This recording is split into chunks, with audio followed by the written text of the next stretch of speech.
Здравствуй, Дедушка Мороз. Меня зовут Леша Тарас. Я хочу машинку на пульте управления и на бензине, потому что она очень прикольная. И мне, пожалуйста, еще канистру с бензином. И вот все, что надо для машинки. Ну, все, что надо для машинки. И ну, очень быстро мне надо. Самую быструю в мире.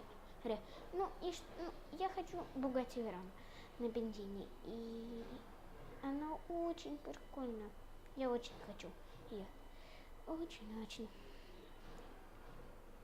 Очень-очень-очень. И она супер. Ну, просто. И еще, чтобы подвеска повыше была. Пожалуйста.